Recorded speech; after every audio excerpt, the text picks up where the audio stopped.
तत्काल ही अनुमंडल पुलिस पदाधिकारी को उसके ऊपर केस करना पड़ता है, उसको अपना गले का ताबीज बेच के हथियार खरीदना पड़ता है। ये सारी चीजें तो जांच का विषय है। ऐसा वो क्या जान गया था कि प्रशासन को उसकी हत्या करनी पड़ी? हथियार आत्मसमर्पण करने के बाद उसको काउंटर किया गया है कि मर्डर किया गया? अगर गुनाह है तो चंद्रशेखर आजाद भी गुनाहगार थे। हथियार रखना अगर गुनाहगार है तो सुभाष चंद्र बोस भी गुनाहगार थे। हथियार रखना अगर गुनाहगारी का प्रमाण पत्र है तो पुलिस के पास भी हथियार होती है। हथियार किस उद्देश्य से उठाया गया है? क्या हथियार उठाने के बाद उसने किसी की हत्या की है? क्या हथियार उठाने के बाद किसी के ऊपर उसने जानलेवा हमला किया? हथियार के द्वारा किसी का धन लूटा है? क्या हथियार के द्वारा किसी के बेटी बहन की इज्जत पे हमला किया? अगर उसके ऊपर 107 का पूर्व का केस दिखा दे तो पुलिस जो कार्य होता है। माननीय मुख्यमंत्री जी द्वारा कहा जाता है कि वो बच्चा मानसिक रूप से कमजोर था, पुलिस के द्वारा उसको पकड़ के और उसको मानसिक आरोग्यशाला में भेज दिया गया। यदि हमारे पुलिस को चैलेंज करता है, अब कल एक मैंने देखा वीडियो, मैं अभी सवेरे से चिंतित था कि मेरे ही पुलिस वाले को कोई हथियार दिखा रहा है और पुलिस कार्रवाई। मुख्यमंत्री जी बिहार के किसी भी मानसिक आरोग्यशाला का एक स्लिप उसके भर्ती का उसको ले जाके वहां रखने का 5 मिनट का भी एक स्लिप दिखा लें तो हम लोग पूरे मामले से पीछे हटने के लिए तैयार हैं। नमस्कार, मैं धनंजय कुमार इस वक्त भोजपुर जिला के शाहपुर प्रखंड के बिलोटिया गांव में है। वही बिलोटिया गांव जहां पे भरत तिवारी जी का इनकाउंटर किया जाता है। प्रशासन के द्वारा ये शब्द कहा जाता है। ये शब्द कहीं ना कहीं पूरे देश में ये शब्द इनकाउंटर के रूप में भरत तिवारी को लोग जान रहे हैं। लेकिन भरत तिवारी के गाँव में रहने वाले और समाज कहीं ना कहीं भरत तिवारी नहीं भगत सिंह अब कहने लगे हैं कि गांव के लिए नहीं पूरे समाज के लिए शहीद भगत सिंह बन चुके हैं। लेकिन हमारे साथ अभी बातचीत करने के लिए उनके बारे में सारी जानकारी दूंगा मैं, और सारी जानकारी के साथ साथ मैं बताऊंगा कि भरत तिवारी एक ऐसे व्यक्ति थे जो गरीबों का मसीहा बनना चाहे, सिस्टम के खिलाफ जो आवाज उठाते थे, कहीं ना कहीं गरीबों का वो आवाज उठाते थे। आज उन आवाजों को भरत तिवारी को दबा दिया गया है और कहीं ना कहीं प्रशासन के द्वारा दबाया गया है। लेकिन सबसे बड़ी एक सवाल उठता है कि कहीं संविधान में किसी पन्ने पर एक शब्द नहीं लिखा गया है कि जो आत्मसमर्पण प्रशासन को कर दे क्या उसको इनकाउंटर किया जाए। ये पुलिस के डायरी में ही लिखा हुआ है केवल कि जो आत्मसमर्पण करे उसको इनकाउंटर किया जाए। सबसे बड़ी एक सवाल और बनता है कि अगर दूसरे देश से आतंकवादी आते हैं, अपने देश से उग्रवादी होते हैं, उन लोग अगर आत्मसमर्पण करते हैं तो उन लोगों के ऊपर कहीं ना कहीं न्यायालय जाकर उन लोग के राहत देती है और बाइज्जत बरी करती है। लेकिन ये कौन सा नियम और कौन सा कानून और कौन सा संविधान के तहत भरत तिवारी को इनकाउंटर किया है। लेकिन चलिए यहाँ के गांव के प्रतिष्ठित व्यक्ति हैं, हम इनसे जानने का प्रयास करेंगे। अपना पहले नाम बताएंगे। जी, मेरा नाम पंकज त्रिपाठी है, मैं ग्रामीण हूँ। ग्रामीण है। भरत तिवारी आतंकवादी थे, चोर थे, डकैत थे, क्रिमिनल थे, क्या थे? प्रशासन ने उनको इनकाउंटर करने पर मजबूर हुआ। पहला तो आप लोग बार बार इसको इनकाउंटर ना कहें। ये इनकाउंटर नहीं है, ये सोची समझी हत्या है और सोची समझी हत्या है। इसको इनकाउंटर आप लोगों के द्वारा कम से कम ना कहा जाए। भरत तिवारी के ऊपर कोई एफआईआर या कोई समाज में ऐसा गलत व्यवहार कहीं से कुछ था? आप लोग सोशल मीडिया से जुड़े हुए लोग हैं, आप लोगों ने हमारे कहने के पहले भी उसका सोशल मीडिया अकाउंट खंगाला होगा। आप देखेंगे कि जब इस घटना के बहुत पहले से भी आप सोशल मीडिया में उसके जाएंगे तो आप देखेंगे पदाधिकारियों को उसके द्वारा फूल देना, लोगों की समस्याओं को लेकर आवाज़ उठाना, कहीं हेल्थ कैंप लगाना। आप जहाँ जो ये पूरा मामला जो जवैनिया का चल रहा है, जिसके वजह से उस बच्चे की जान गई और सरकार के द्वारा पोषित अधिकारियों के द्वारा उसकी हत्या की गई, ये मामला उसके हत्या के 4 दिन पहले से चल रहा है। उसके घर पे जवैनिया गांव के लोग आते हैं जो विस्थापित हैं या हमारे गांव में आके रह रहे हैं।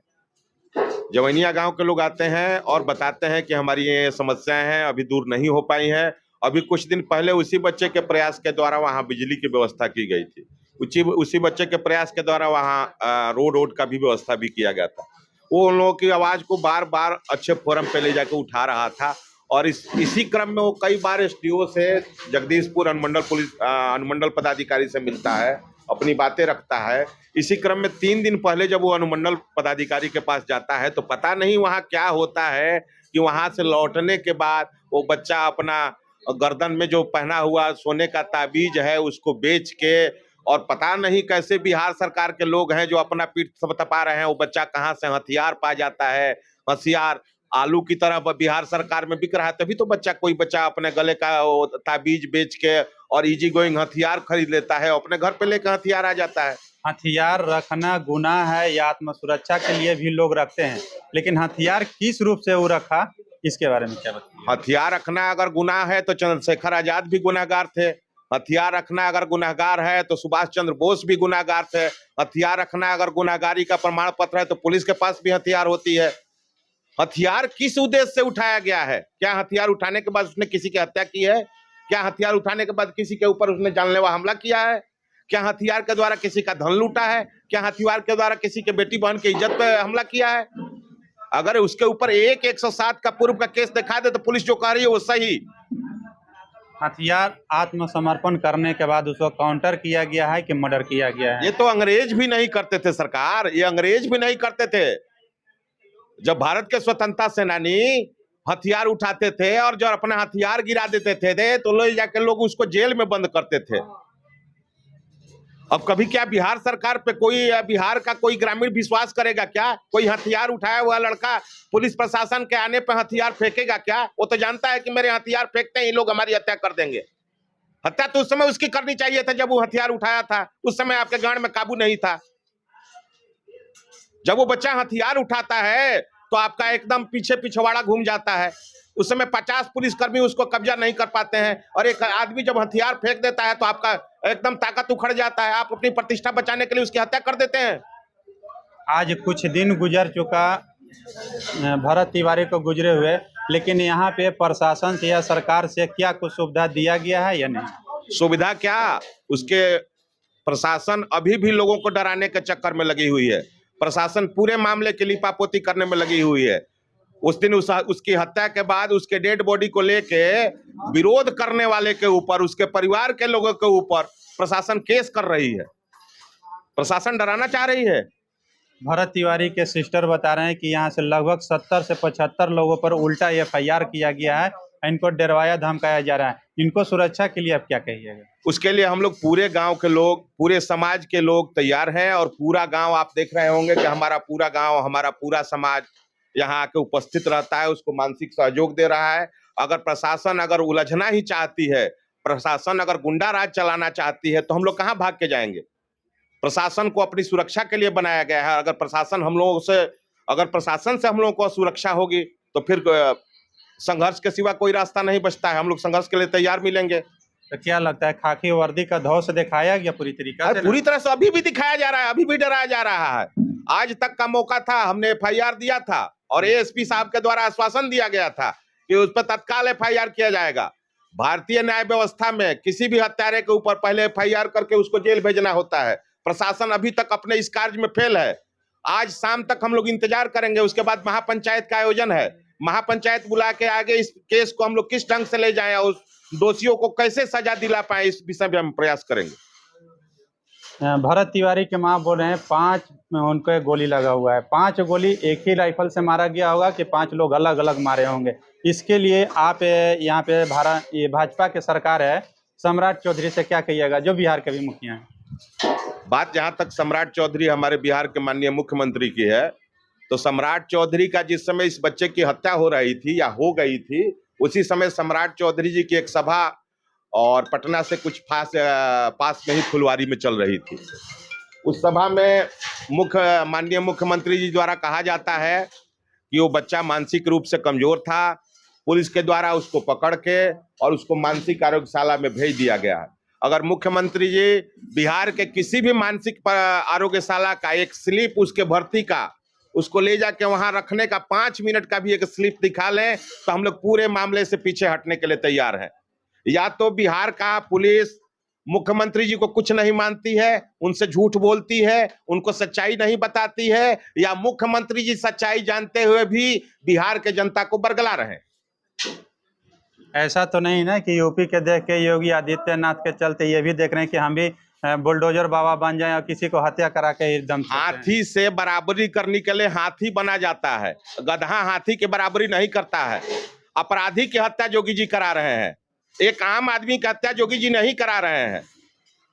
गधा हाथी की बराबरी नहीं करता है। तो क्या भरत तिवारी अपराधी थे? ये लोगों की उपस्थिति आपको बता रही होगी कि भरत तिवारी कितने बड़े अपराधी थे।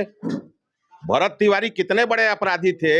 एक 107 का केस अगर पुलिस दिखा दे कि पूर्व में उसके ऊपर एक 107 का केस था, तो हम पूरे गांव जेल जाने के लिए तैयार हैं। और पुलिस जो की है उसको एकदम समर्थन करने के लिए तैयार है। पुलिस ने सही किया। अच्छा, एक आपसे सवाल है चलते चलते।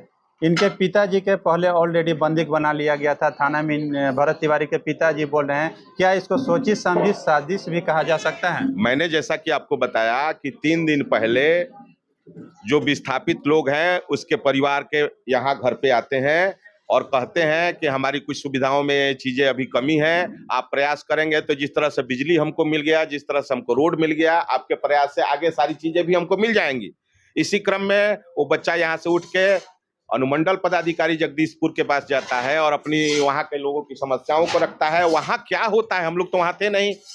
ऐसा क्या वो जानता था कि तत्काल ही अनुमंडल पुलिस पदाधिकारी को उसके ऊपर केस करना पड़ता है, उसको अपना गले का ताबीज बेच के हथियार खरीदना पड़ता है। ये सारी चीजें तो जांच का विषय है।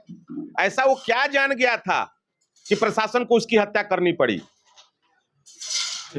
अभी हमारे साथ व्यक्ति जो थे कहीं ना कहीं पूरी तरीका से स्पष्ट कर चुके हैं कि भरत तिवारी कहीं ना कहीं एक समाज सेवक थे और जो भी बात करते थे वो सिस्टम के खिलाफ करते थे, लोगों के विश्वास बन चुके थे, लेकिन यही विश्वास उनको जीवन लीला को समाप्त कर दिया। क्या कुछ लगता है अपना राय कमेंट सेक्शन में कीजिएगा। वीडियो को जरूर एक बार शेयर कीजिएगा। तब तक के लिए दीजिए इजाज़त, नमस्कार।